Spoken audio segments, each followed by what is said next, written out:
Hello everybody, and welcome back to a brand new video. In today's video, we're going to be taking a look at the 2022 midterm elections as a whole, but looking specifically at Hispanic voters today. So we're just going to get right into it here and talk about some polls and then look at some past results and draw some conclusions here. So, Giancarlo Sopo, who is a GOP operative strategist, he came out and he quoted this new CBS poll in battleground states. By the way, it wasn't even nationwide; it's just in battleground states that showed the Democrats winning Hispanic voters by only 3%. And then he also called a statistical tie, which I find interesting. But he was really kind of pushing the narrative that Republicans are going to be winning Hispanics in the midterms and that Hispanic voters are shifting towards the GOP. And I think this is partially true. In 2020, we saw a Hispanic voter, specifically in Texas and Florida, move towards Donald Trump. But again, that's part of a larger trend in that Hispanic voters are always more friendly to the incumbent, this president. So, Obama, usually they trend against the country because in 2020, when Trump lost re-election, the only group that really trended towards him were Hispanics. In 2012, when Obama won re-election, he won by a lot less he did in 2008, but the only group that he did better than he did in 2008 were Hispanics. In 2004, George W. Bush beat John Kerry, and he outran his 2000 margin with Hispanics by like 8% or something like that. So he did very well with Hispanics in 2004, and we see this trend of incumbents always doing better with Hispanics than they did in their initial run. Whether that continues for Joe Biden, I don't know, but we saw it with Donald Trump, we saw it with Barack Obama, we saw it with George W. Bush, we even saw it with Bill Clinton. So I think that, yes, while Hispanics did trend away from Democrats a bit in 2020, I don't think it was like the seismic realignment that this person is saying it was. And also, I kind of find it ironic that he's quoting one poll, to say, oh, well, this is a statistical tie among Hispanics with Democrats and Republicans, and it's a seismic shift. But then I quote tweeted this and I said, well, hold on a minute. YouGov and The Economist did a poll nationally. They had the Democrats up by 28% with Hispanics. Morning Consult had the Democrats up by 38%. And even Fox had the Democrats up by 21%. So, you can quote polls all you want, but I can, for every one poll you show me where where Hispanic voters are, pretty evenly distributed among Democrats and Republicans, you're also going to see 5-6 more polls that have Democrats winning Hispanics by big numbers that they'd usually win them by. And I quoted the 3 polls here. And so I was just kind of tired, quite frankly, of the narrative that Republicans are going to be winning Hispanics in the midterms, because I don't really see a path for them to do so. When you look at the way Hispanics trended in 2020, it was mostly just because of Donald Trump's incumbency. It wasn't actually as a result of, the Democrats changing, because the Democrats didn't really change too much from 2016 to 2020. They changed a little bit, but they didn't change a ton. And so when I, see this narrative, I'm just kind of like, well, are you saying that because you're a Republican? Are you saying that because it's actually, fact-based information, which usually it isn't. So let's look at the 2020 exit polls just nationally here. So Joe Biden won Hispanics by about 33%. They made up about 13% of the nation's electorate. And they were, again, still a fairly Democratic demographic. People often talk about Hispanics like Donald Trump won them, but he got less than a third of the Hispanic vote. And in 2018, again, it was better for Democrats with Hispanics. Hispanics made up about 11% of the electorate nationwide, but they went to the Democrats by about 40%. So, yes, Hispanics did trend about 8% to the right in 2020. And then in 2016, Hillary Clinton won Hispanics by about 36%. So, Hispanics were really good for Democrats in 2018. They were pretty good for them in 2016, and they were, not great for them in 2020. And so, I guess I'm just interested to go back because I have this, list of exit polls here dating back to 1972. We can take a look on New York Times with what we saw. It also shows the shifts, so we'll be looking at that. So I guess let's just start with 2008 here. So 2008, Obama won Hispanics by about 36%, and they trended 27% to the left. As you can see, almost every group trended to the left in 2008. Hispanics trended 27% to the left. It was a massive, massive shift. And so Obama won Hispanics by 36%. And in 2012, he actually won them by more than that. He won them by 44%. They actually trended 8% to the left in 2012, despite the fact that most other groups trended to the right. As you can see, Mitt Romney outran John McCain nearly everywhere. despite the fact he didn't win, but he still did better than John McCain in most places. And Hispanics were, one of the biggest demographics that shifted towards Barack Obama. Now, in 2000, Al Gore obviously lost to George W. Bush, but he still won the Hispanic vote, and he won it by, about 28%. Yeah, that's sorry, 27%, excuse me.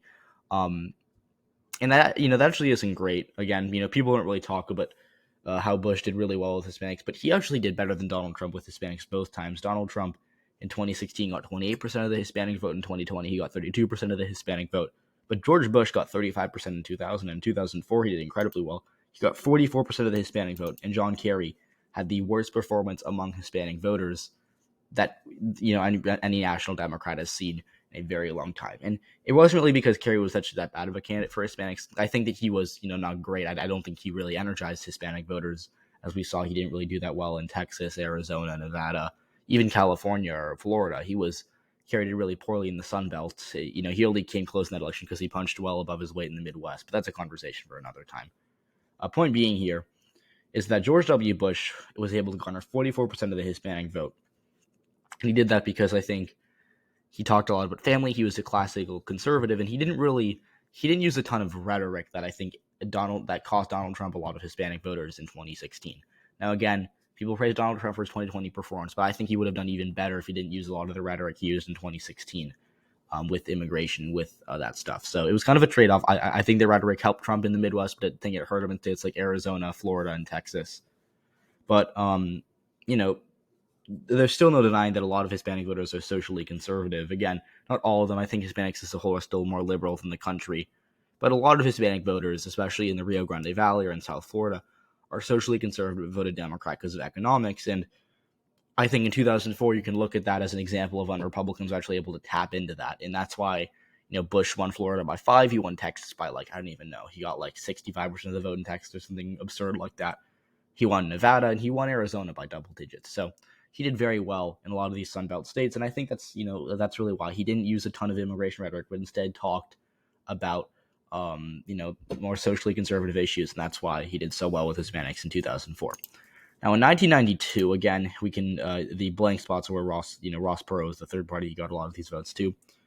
Bill Clinton ended up winning Hispanic voters by about 36%, so he kind of won Hispanic voters, by the Clinton type margin, the Clinton type margin, 2016, and he did fairly well with them. I don't really know how well he did for his time, but I must, he ran, as you can see, a little bit behind Walter Mondale with Hispanics, but I think that was mostly a result of Ross Perot getting a lot of the Hispanic vote here. But yeah, so Hispanic voters in 1996 trended towards Bill Clinton. They moved 15% to the left. In 1996 was the best year for Democrats with Hispanics. They won Hispanics by 51%, and a number like that in 2022 would be absurd. No poll has really shown that, as you can see right here. Hispanic voters, and even the best poll were D plus 38, which would have been kind of a 2018-esque performance for Democrats with Hispanics. Whereas, if you look at 1996, Bill Clinton won them by 51. So in 1988, this is George H.W. Bush's only presidential win. He lost Hispanics by about 39%, and they actually trended to the left from 1984, where Reagan, again, only lost Hispanics by about 25. So Reagan actually did quite well with Hispanics. It's kind of under-discussed because he won white voters by so much. But Reagan did very, very well with Hispanics. And I don't really have a direct hook to why that was, but we can make educated guesses, and I think the best guess you could make as to why Reagan did so well with Hispanics was, I would argue, mostly because the economy was doing so well, and because Reagan was, again, a social conservative who didn't use a ton of rhetoric. He was kind of like Bush in that way, and that he didn't really use a ton of rhetoric with immigration. He used a lot of rhetoric about other things, but he didn't really talk about immigration in a harsh way. Actually, as governor of California, he was actually pretty liberal in immigration. So I think that helped him tap into that social conservative nature of a lot of Hispanic voters, and he kind of hit the GOP ceiling for the time. Because again, in 1980, he did even better with them, but I think that was mostly because of the economy was just so bad, and also because John Anderson took a lot of votes away from Jimmy Carter with Hispanic voters. Now, going back to 1976, again, Gerald Ford did really poorly with Hispanic voters. He lost Hispanic voters about 52%. Jimmy Carter did really well with Hispanic voters, and so Again, I don't really know too much of why that was. I think it's just because Jimmy Carter had a really diverse coalition where he was able to be competitive with white voters, but he was also able to win black voters by a lot. He was able to win Hispanic voters by a lot as well. And so I think when you look at Carter's coalition, it's really interesting to see um, ultimately. And yeah, I think it's just mostly because he had a broader coalition. Now, the last election we'll be looking at here is 1972, and that was the election where George McGovern got obliterated by Ronald Reagan, or by Richard Nixon, not Ronald Reagan, excuse me. And this is the election where Nixon won every state except for Massachusetts and the District of Columbia. So that being said, in this election, Hispanics went to McGovern by 30%, and it's kind of a full 180 because McGovern won Hispanics by 30, but in 2020, Biden also won Hispanics by 33. So Biden's kind of back to where the Democrats started in 1972 with Hispanic, and this is why I don't think that in 2024 or anything like that, Hispanics are going to be single digits or even because I think that is just such a big trend over such a short period of time. Because if you look at the trends, people might have been saying in 2004, oh wow, look at how well George W. Bush closed the gap with Hispanics. It was only a 9-point march in 2004. What an incredible showing for him. Maybe Hispanics will vote red in 2008, right? People were saying that in 2004 and in 2008 they trended to the left.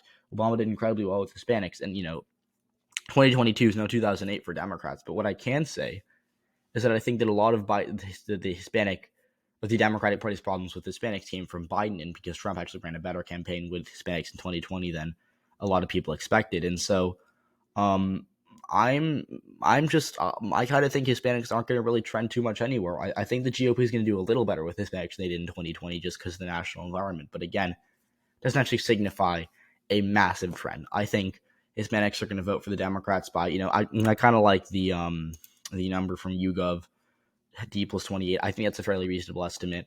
I think the Democrats are probably going to get 63, 64, mid to low to mid 60s in terms of the raw vote with Hispanics, and ultimately that's kind of where I am right now. I don't think the Republicans are going to make too many inroads with Hispanics outside of like Marco Rubio in Florida. And I think at the House level and nationally, Hispanics are going to be a little more Democratic than people expect. So that's just my prediction. Again, I could be very wrong on that, but I will say that I was actually decent at predicting this in 2020. I did say Biden was going to run behind Clinton with Hispanics more than people thought. This is back in like August 2020, back when Biden was supposed to be winning in a landslide, and I was like, well, he has a Hispanic problem, guys, and maybe he'll do a little worse than expected in Texas and New Mexico and Nevada, because I was always kind of a Biden is going to not win Texas kind of guy. There was a lot of hype around Biden winning Texas. I had him losing it by 5 on election day, and I had him only winning Nevada by I think 3. So I hope I can keep up that be 2-0 with predicting the Hispanic vote in 2022. But yeah, so that's it. Thanks for watching, everyone, and I'll see you all next one. Bye.